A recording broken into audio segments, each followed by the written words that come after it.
Severe thunderstorms are firing up on the dual Doppler 5000 radar, and there's a flash flood warning for parts of the triangle. See your hour-by-hour rain chances and wind temperatures feel like fall again. Then a lightning strike hits a home, catching it and two others on fire. I had heard a huge bang. I immediately knew something had to be hit. What neighbors are sharing with us about the chaotic aftermath. Then, for the third day in a row, AC issues, cutting classes short at some Wake County schools. We look into why it's a problem that keeps happening. I got to show you this radar tonight. We have been seeing it all afternoon. The worst of it is now to our southeast, Wayne County, under a flash flood warning until 8:15 tonight.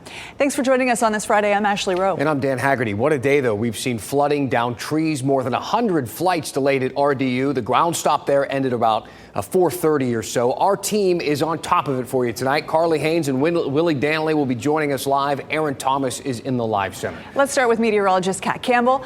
Kat, where is this storm heading next? Well, it's pushing south. We still have some pretty strong storms moving through the southern part of our viewing area, but this is not the way that we wanted to start the holiday weekend for so many of us. Still widespread rain around the triangle, but the most intense storms starting to move out of Moore and Hoke County right now. That's where there's this severe thunderstorm warning and some intense storms moving through Cumberland as well as Sampson counties. Goldsboro, that flash flood warning was actually just allowed to expire moments ago. And if we zoom in on the triangle, no more flash flood warnings here in the triangle, but we do still have a pretty steady light rain across Wake County that we're going to continue to watch as it pushes south. Quite a bit of damage from these storms, the wind gusts, the hail, the lightning leading to fires, and of course the flash flooding was a big issue this afternoon, right around the time folks were trying to hit the road and head out for their plans for the weekend. 9 o'clock, we still have these storms in our southern counties, just some light rain up to the north, but I think the Duke game should be in fine shape tonight, and we should begin to see some improvements for high school football around the triangle.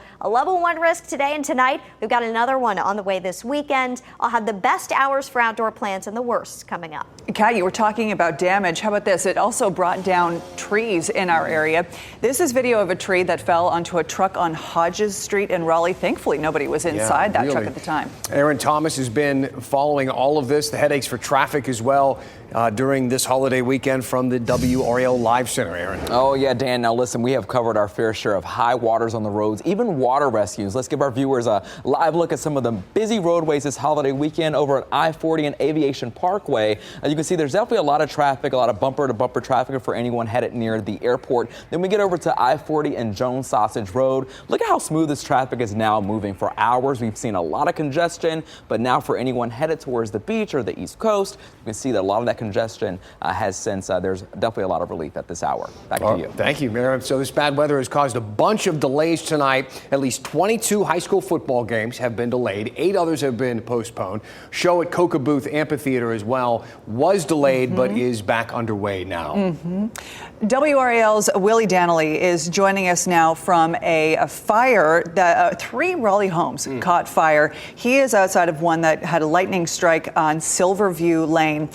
Willie, the pictures of what we have seen earlier this evening are just incredible and very sad.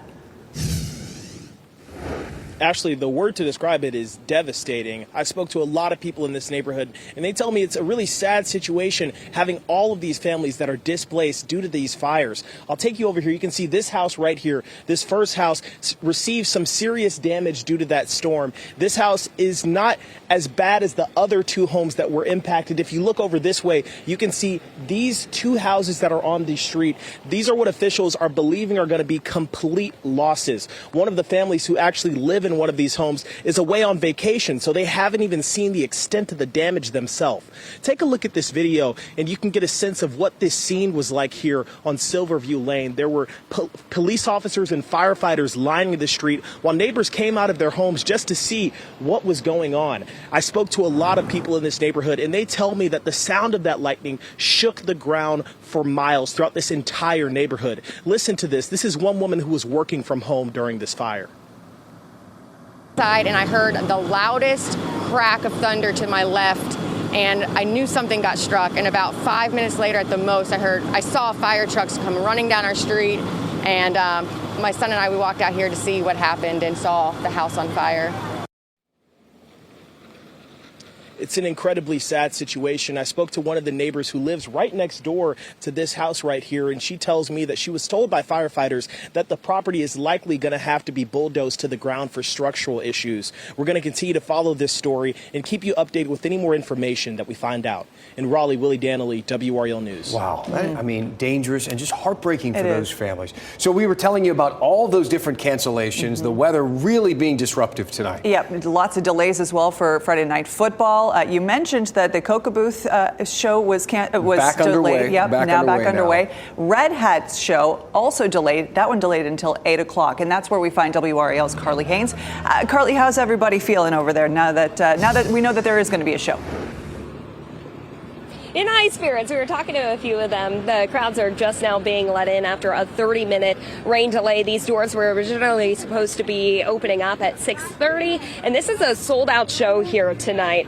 We were speaking with the fans who had been staying in line for hours here, even with that really heavy rain. They're huge fans of the artists, and they were hoping it wouldn't be canceled altogether. But we are seeing people with their ponchos. We're seeing them with their umbrellas. The officials are telling some of them that they can't bring those umbrellas inside the event tonight. So despite all the rain, these crowds are just happy that this event is still going on tonight. Carly Haynes, WRAL News, live in Raleigh. Meantime, let's get you caught up in some of the other big stories you need to know in our area tonight. Here are the 5 things you should know right now. Lightning may be responsible for another house fire, this one in Raleigh. This was at the scene on Gunnison Place. The homeowner there says lightning sparked the fire. No word of any injuries or extent of the damage there. Another fire to tell you about, this time in Sanford. No lightning here. This one happened early this morning at Make the Peace apartment building right downtown. It caught fire. Many elderly and disabled people lived there. All 25, though, were able to get out safely. Fisher-Price has recalled 336,000 toy dumbbells due to a possible choking hazard. This is the toy. You see it there. It comes from Fisher-Price and their baby biceps gift set. The gray cap on the toy can come off, posing a choking hazard. The company says the other toys in that set are safe. We now know the starting quarterback for the Tar Heels has a broken leg. Bad news for Max Johnson and Tar Heels fans.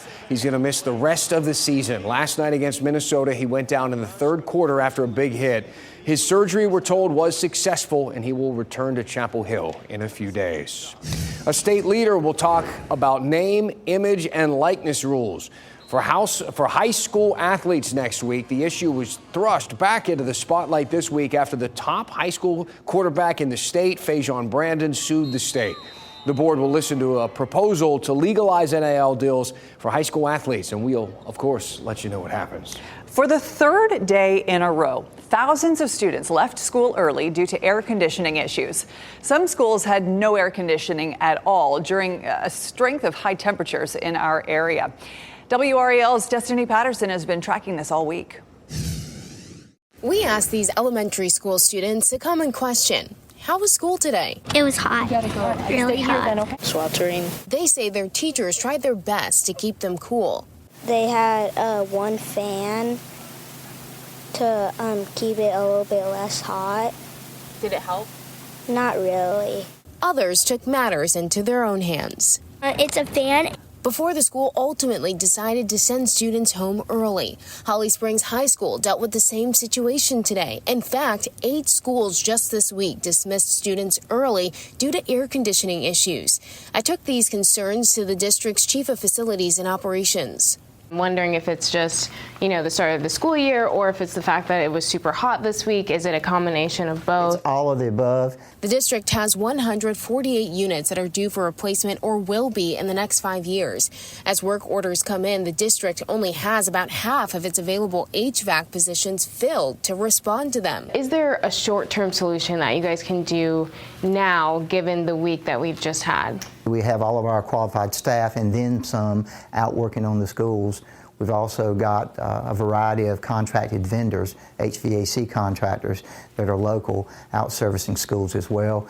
While the district works on repairs, these students are just glad for some relief. Strickland says that it took about 1 to 2 days to get those schools that had issues earlier this week back up and running. He also says that the district not only needs to fill its current vacant positions, but it also needs a much larger department to be able to not only keep up with the district's HVAC needs, students, but catch up as well. Destiny Patterson, WRAL News, Wake County. Quite the predicament there. I want to zoom out a little bit. You might hear this and understandably say, well, the problem is that the schools are just too old. Many of them are. Of the 199 schools in Wake County, 58 were built before 1979. But just one of the schools with issues this week, Sanderson High, is on that list. However, newer isn't always better. Willow Spring High was built in 2021, and it has had at least 2 HVAC emergencies within the last year. Plus, upgrading HVAC systems is expensive. Replacing one chiller can cost up to $325,000. Replacing the whole system at a school can run up to $1.5 million. Wake County isn't alone on this either. The U.S. Government of Accountability Office found 41% of U.S. public school districts need to update or replace systems in at least half of their schools. And that study came out 4 years ago. Schools all over the country are sending students home early because of heat. Just this week, 63 schools in Philadelphia dismissed early twice because of extreme heat. So what's the deal here? Are we being too soft on the kids? Yeah, the AC broke again, but sweat it out, kid. Drink some water. But consider this. Heat and learning tend to go hand in hand. A Harvard study found in school districts without air conditioning, a 1-degree increase in average school year temperature is associated with a 1% decline in learning. A separate Harvard study found taking an exam on a 90-degree day versus a 72-degree day leads to a 12% higher likelihood of failing that exam. If those hot days persist, they found there is a 2.5% lower likelihood of graduating on time. But of course, we also know that missing school is not good either. Just look at the pandemic, right? We've been talking about learning loss for the last 3 years. So really, I get it. Everybody wants this problem fixed yesterday. So does the school board. They just talked about it on Tuesday. When something breaks down unexpectedly, that's when you begin to play whack-a-mole. So it seems like we're always putting out a fire rather than being proactive. This problem didn't crop up yesterday or last month or years ago. It has been decades, if not longer, in the making. Yeah, whack-a-mole, not being proactive, they get it, and they're working on it, but this is a layered issue. There are maintenance staff vacancies. They aren't paying enough to entice new workers. They fill the gap with third-party contractors, but they can't always be there at a moment's notice. Where are the solutions so that we can keep kids in school? This is going to require accountability, and you can count on us to keep turning up the heat. All right. We got a lot of emails in the inbox after our in-depth on no tax on tips. We got some really great questions, so please don't go anywhere. We're going to read some of your emails, go even deeper into the policy being propped up by politicians on both sides of the aisle. That's right after the break.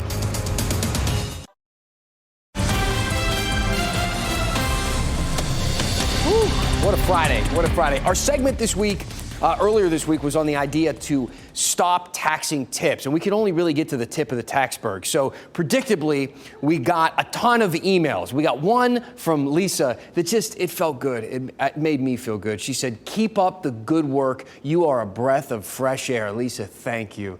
But now we turn to Keith, who, brought me right back down to earth, writing, "Didn't care much for the approach. Keep trying." Thank you, Keith. That was a close one. I nearly developed an ego. The best, though, were some of the stories that a lot of you were sharing with us about the unexpected places you were asked for a tip. Beth said, "We rented sketchy bikes last week while on vacation, and despite paying the hourly rate, the attendant asked if we wanted the tip." Helen said, "I had the locks changed on a new house. He took my credit card with an option for a tip." Are we tipping locksmiths now? I don't know. I really don't. Susan's email really got me thinking. She said Subway asks for tips on their credit card machine and Dairy Queen. Not sure where the money goes. Businesses should pay their employees. So here's an interesting fact. By law, when you tip, that money that you tip must go to the employee, not the business. It says so right on the Department of Labor website, saying employers, including managers and supervisors, may not keep tips. Then again, kind of depends on how you look at it, right?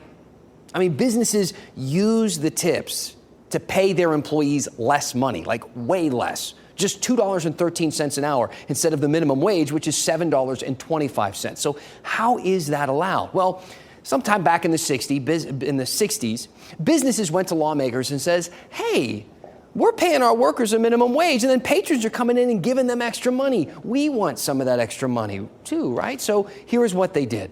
They passed a law that combines wages and tips to then meet and make the minimum wage. You see, if they paid by the 7.25 rule, a waiter working 1 hour earning $10 in tips during that hour would net $17.25. That's well above the minimum. But under the 2.13 rule, the same waiter nets just $12.13, still above minimum wage, but they're sharing the tip with the business. Everyone wins, kind of, right? Perhaps. But to say that workers keep all of their tips is disingenuous at best. But the model is changing in some places, like this champagne and wine bar in downtown Cary that my wife goes to. It's called RBF. When I was talking to her about this story, she told me when you go there, the server explains that they make a living wage and that tipping isn't necessary. So I called the owners and asked them about how this was going, and I got a surprising answer. The vast majority of the guests are still tipping even though they don't have to, and the percentage of their check that is being tipped is actually increasing. Interesting, right? Why is that? I mean, maybe people feel compelled to tip even when they don't have to. Maybe it's muscle memory. You just hit the buttons blindly without thinking. Or maybe when you pay people a living wage, you hire and retain good people, and that improves the service, which is then appreciated with a tip. Maybe all of those things. What do you think? Send me your thoughts. Dan at WRAL.com. We're not done talking about this topic unless you are done talking about it. Let us know. There's still a lot to unpack with a policy this popular. Tell me what's on your mind, and we will go in depth. Yeah, that one gets so many people fired up in a number of ways. Let's get talking about this weather in the Triangle right now. How's the rain looking? It's not looking too bad. We've got light rain that lingers, but we're seeing big improvements, a huge improvement from where we were at about 4 o'clock earlier today. We are still seeing some heavy rain in southern Sampson County, but really across most of our viewing area, we are seeing improvements, and I do think that trend will continue. The strongest of storms are in this region right here, so starting to really push south of our area right now, and we're going to continue to watch that. But around the Triangle, we are still seeing some light, steady rain linger in Wake County. Eastern Wake County starting to dry out, as is Durham, just in time for the Duke game. Chapel Hill, a little bit of light rain left. And to the south, this is where we've got the more intense activity. This just out of our viewing area, but drifting toward the Rockingham community. Over the next couple of hours, rain chances continue to taper off as we head into tonight. 73 degrees out there right now. That's the good news, but the dew point's 70, so it's a pretty humid feeling 73-degree evening. For your lake forecast tomorrow, it's going to be the better day to be out on the water for sure. Rain chances are just 30% tomorrow locally. Those chances are going to go up to 60% on Sunday. So we've seen this complex of storms today. It developed from 2 storms in Wake County that actually just had a chain-like reaction from outflow boundaries, but Sundays will come from this front. As this front moves in, that's what's going to bring the better chance for some thunderstorms. Saturday, tomorrow morning, off to a cloudy start. We'll see the clouds thin during the afternoon, heating up to 93 with that 30% chance of just some little small pop-up storm cells. Looking ahead to Sunday, that's when we've got our better chance. You can see the front starting to get closer. Dry to start in the morning, and then during the afternoon and evening, we should see a line try to come together. May not be a solid line and maybe a little more broken than that, but that moves in Sunday evening. Next week, behind the front, though, check out these numbers. It's going to be feeling great. Highs in the upper 70s to lower 80s, lows in the low to mid 60s. It may not be entirely dry next week, so just keep that in mind. We've got some small rain chances, 20 to 30% during the middle of the week. Even if we are dry, there's still probably going to be a lot of clouds next week. But all around, at least it's not going to be scorching hot. Definitely good news for students who have had so many issues at the schools, and good news for your air conditioning bill as well as we get into next week. Just a couple of these days left in the 90s with the high humidity. The humidity should drop a little as we head into next week as well. Okay, Kat, thank you. It's Labor Day weekend, a time for lake trips and sails. Up next, in your Friday dose of nostalgia, we revisit a classic WRAL Labor Day shopping story from the 80s. Can you believe Labor Day weekend is already here? Maybe you're headed to the coast or the lake or maybe the mall. Yeah, maybe the mall. Stores always have great sales on Labor Day. It's been that way for decades. So tonight we went into the WRAL archive and dug up a Labor Day shopping story from 1985. We leave you with this, your Friday moment of nostalgia. For many people, Labor Day means shopping day, and area stores have been more than willing to accommodate. But for many shoppers here at Crabtree Mall, the real task was not finding sales inside, but finding parking spaces outside.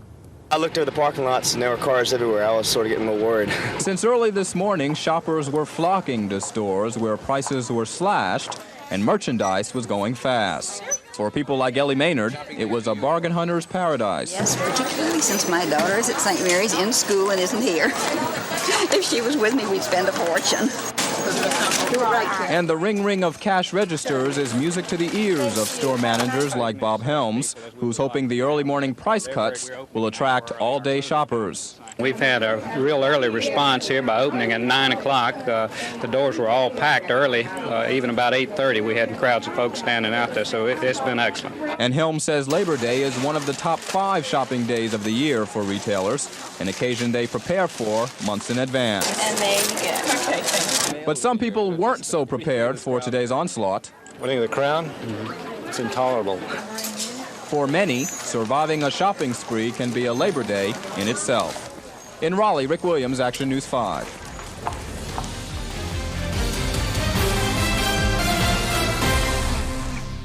Keep watching WRAL News over the air Channel 34 and Spectrum Channel 1257.